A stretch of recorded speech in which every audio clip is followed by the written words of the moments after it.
January 17th, 1945. The Colmar Pocket, Alsace-Lorraine. The frozen earth cracked beneath boots that had crossed an ocean. Morning fog clung to the pine forests like wet wool, and somewhere in the distance the dull thunder of artillery rolled across the hills. Private First-Class Audie Murphy crouched in a foxhole scraped from ground that had been French soil for 1,000 years, then German for 5, and now belonged to whoever could hold it for the next 5 minutes. His breath hung white in the air. His hands, chapped and raw, gripped an M1 carbine that felt heavier each day. He was 20 years old, 5'5", 127 pounds. The men in his unit had called him baby, kid, sometimes worse. Back home in Texas, they'd called him something else, farm boy. 13 days earlier, he had been that farm boy. 13 days later, the Germans would have another name for him entirely. This is a story about what happens when ideology meets reality at the edge of a rifle barrel. It's about what the Third Reich expected from American soldiers and what it got instead. It's about cotton fields and panzer divisions, about hunger that shapes men in ways doctrine never could, and about a single battered canteen that would come to mean more than all the philosophy written in Berlin and Munich combined. This is the story of how a malnourished sharecropper's son from Hunt County, Texas, became the most decorated American soldier of World War II, not despite being called farm boy, but because of everything those words actually meant. The German High Command had spent years crafting a narrative about American fighting men. They were soft, the intelligence report said, products of decadent democracy raised on jazz music and comic books, fattened on excessive comfort, weakened by racial mixing and the false promise that all men were created equal. The Hitler Youth had been taught that one German soldier equaled 10 Americans. The Wehrmacht training manuals emphasized that American troops would break easily under sustained pressure, that they lacked the ideological fortitude of the racially pure German warrior, that their army was a polyglot rabble held together by Jewish bankers and Hollywood propaganda. They were not wolves, they were sheep in olive drab. And sheep, when confronted by wolves, did what sheep always did. They ran. On paper, Audie Murphy seemed to confirm every word of it. He had grown up in a 3-room sharecropper's shack with dirt floors and newspaper-stuffed walls. His father abandoned the family when Audie was 12, leaving him the oldest male in a household of 9 hungry children and a mother dying slowly of exhaustion. He picked cotton for $1 a day when there was work. He shot rabbits and squirrels when there wasn't, making every .22 cartridge count because ammunition cost money they didn't have, and missing meant the younger ones went to bed with their bellies touching their spines. By 15, he was the family's provider. By 16, his mother was dead. The county wanted to split up the children. Audie refused. He worked, he hunted, he kept them together through sheer feral determination until his sisters were old enough to marry and his brothers old enough to work. When he tried to enlist after Pearl Harbor, the Marines rejected him for being underweight. The Navy turned him away for the same reason. The Army, desperate for bodies, took him anyway, but barely. He weighed 112 pounds on enlistment day. The supply sergeant couldn't find a uniform small enough. The other recruits laughed. They stopped laughing in Sicily. The Hermann Göring Panzer Division learned something in the hills above Palermo that the textbooks hadn't prepared them for. They learned that the skinny American soldier who looked like a strong wind might break him in half didn't flinch when the 88s started screaming. That he moved through gunfire the way other men walked to the mess tent. That when his platoon leader was cut down by machine gun fire, the farm boy didn't freeze, didn't panic, didn't wait for orders that would never come. He simply picked up the radio, called in coordinates with a voice as level as Sunday dinner conversation, and led the remaining men forward into the guns. The Germans retreated. It was the first time, but it wouldn't be the last. In the forests of the Vosges Mountains, the 3rd Infantry Division pushed into territory the Wehrmacht had held for 5 years. This was not the hedgerow country of Normandy or the open tank country of North Africa. This was ancient forest, every tree a potential sniper's nest, every shadow a possible grave. The cold was the kind that got inside your bones and made a home there.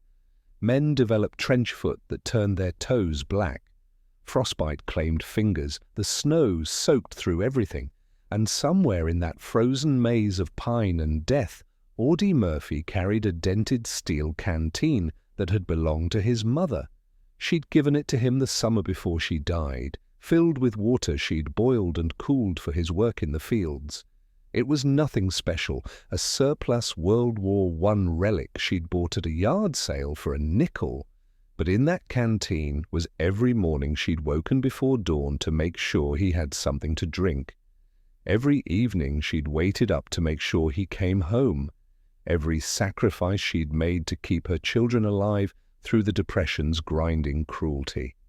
He carried it through basic training, through the invasion of Sicily, through the mountains of Italy where men, older and stronger, fell around him like wheat before the scythe.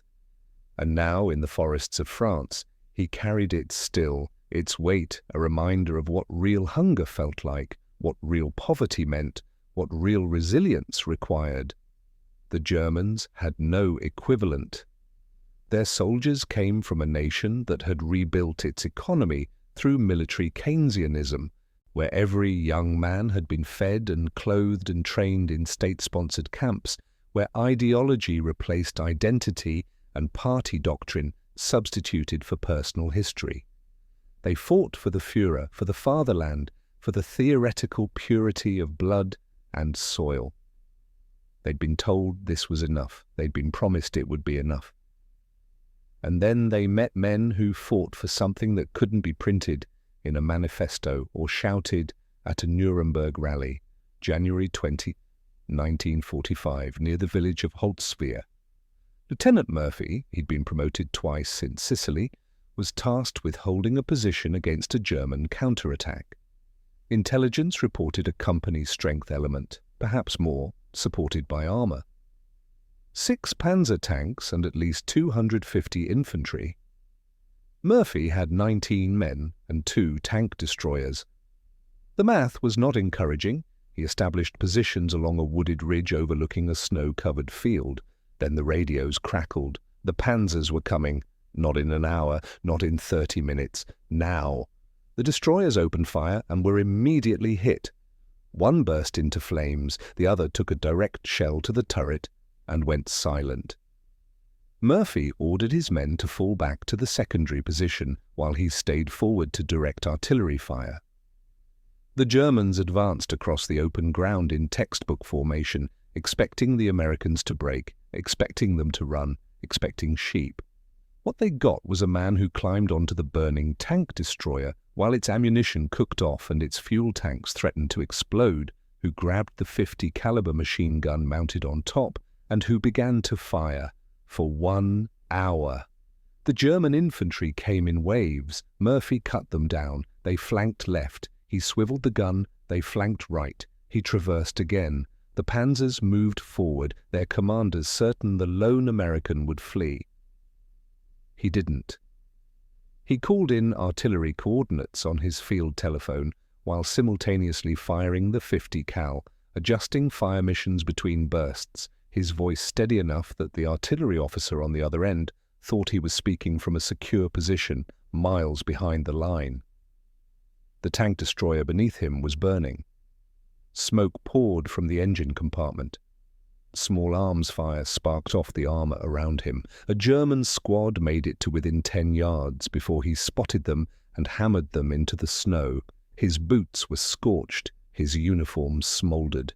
When the Germans finally broke and retreated, leaving their dead scattered across the white field like punctuation marks in a sentence written in blood, Murphy climbed down, walked back to his men, and asked if anyone had a cigarette.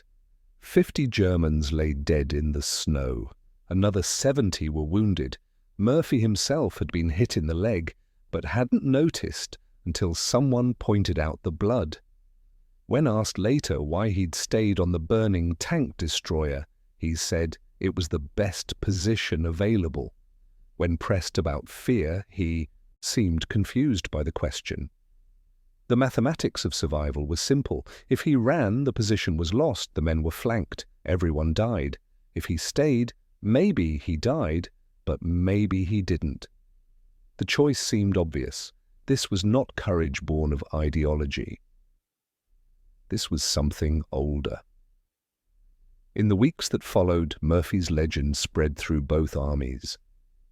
The Americans told stories about the kid from Texas who couldn't be killed. The Germans whispered about the demon soldier, the ghost, the one who should have died a dozen times but kept walking out of battles that left everyone around him in pieces. He was awarded the Medal of Honor, then the Distinguished Service Cross.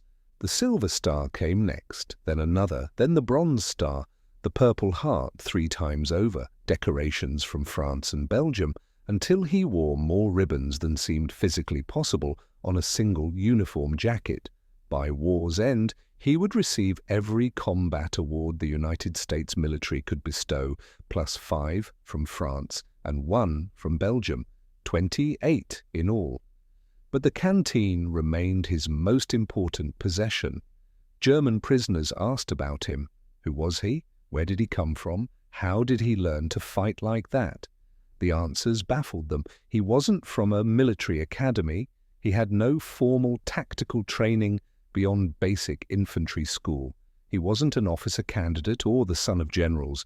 He was a farm boy who'd learned to shoot squirrels because missing meant going hungry, who'd learned patience from dawn to dusk cotton picking, who'd learned to function through exhaustion because there was no other choice when you were 12 years old and your siblings needed shoes. Every skill the Wehrmacht had tried to instill through years of political indoctrination and martial discipline, Murphy had acquired through simple, brutal necessity. He didn't fight for abstract concepts. He fought because fighting was another form of work, and work was something he understood down to his molecular level. The ideology of National Socialism had nothing to say to a man whose ideology was survival, whose political philosophy was keeping his people alive, whose racial theory was that everyone who wore the same uniform was family, and family protected family. The symbolic power of that canteen became clear to the men who served with him. Before an assault, Murphy would take a drink from it. After a firefight, another drink. When they liberated concentration camps and saw what ideology, in its purest form, had produced, the walking skeletons, the ovens, the systematic industrialization of human annihilation, Murphy would sit apart from the others, turning the canteen over in his hands, saying nothing. It was a talisman against that kind of thinking, a reminder that the value of a life couldn't be calculated by race, or breeding, or propaganda. His mother had filled that canteen for him because he was her son and she loved him, and that love had been the only wealth she possessed. It was worth more than every promise the Nazis had made, every speech, every torchlight parade, every lie about strength through purity. The canteen had outlasted them all. On a spring morning in Bavaria, Murphy's company entered a town the Wehrmacht had evacuated during the night. They found food supplies the Germans had left behind, warehouses full of bread, cheese, canned meat, butter, chocolate. More food than the entire population of Hunt County had seen during the worst Depression years. And yet Germany had lost. It had built its economy on plunder and slavery, its military on mythology and murder, and it had lost to men like Murphy, who understood that real strength came not from taking, but from enduring, not from ideology, but from integrity, not from what you could impose on others, but from what you could survive yourself. The war in Europe ended 43 days after Murphy's 1-hour stand at Holzwehr. He returned home weighing 134 pounds, his face aged a decade, his hands still steady. Hollywood made him a movie star. America, made him a symbol. But the other veterans, the ones who'd been there, they understood what he actually represented. Not superhuman courage, not the triumph of superior ideology, but the vindication of a simple truth the dictators had never grasped. That the farm boy they mocked, the skinny kid from the dirt floor shack, the one who carried his dead mother's canteen and fought for the memory of people who'd loved him when he had nothing else, that boy was America. Not the propaganda version, not the recruiting poster, but the actual substance of it.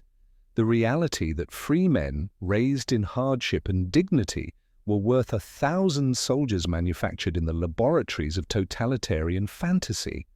Audie Murphy killed 119 Germans in 13 days, but the real number was higher if you counted differently. He killed the idea that Americans were soft. He killed the theory that racial purity produced superior warriors. He killed the fantasy that ideology could substitute for human connection. He killed the comfortable lie that freedom made men weak. And he did it one shot at a time with the patience of a boy who'd learned to make every bullet count because bullets cost money, and money was something you earned through work, and work was sacred, and survival was an art form practiced in dirt floor shacks from Texas to eternity. The canteen sits now in a museum, behind glass, tagged and catalogued. Visitors walk past it without recognition, looking for flashier artifacts. But that dented steel cylinder with its canvas cover worn smooth by a million unconscious touches holds more truth about the war than all the Tiger tanks and V-2 rockets combined. It holds the truth that the Nazis learned too late and paid for with their 1,000-year Reich that lasted 12. That you cannot defeat a man who fights for memory, for family, for the simple, radical notion that all men are created equal and endowed with rights no government can revoke. That truth was forged in sharecropper shacks and carried in surplus canteens, and it proved stronger than every gun the Wehrmacht possessed. They called him Farm Boy. They mocked him. They learned. And in the end, the farm boy buried their empire beneath the same frozen earth where his mother's love transformed into duty, into purpose, into the kind of strength no amount of propaganda could manufacture or destroy, proved to be the only ideology that mattered, the only one that ever had.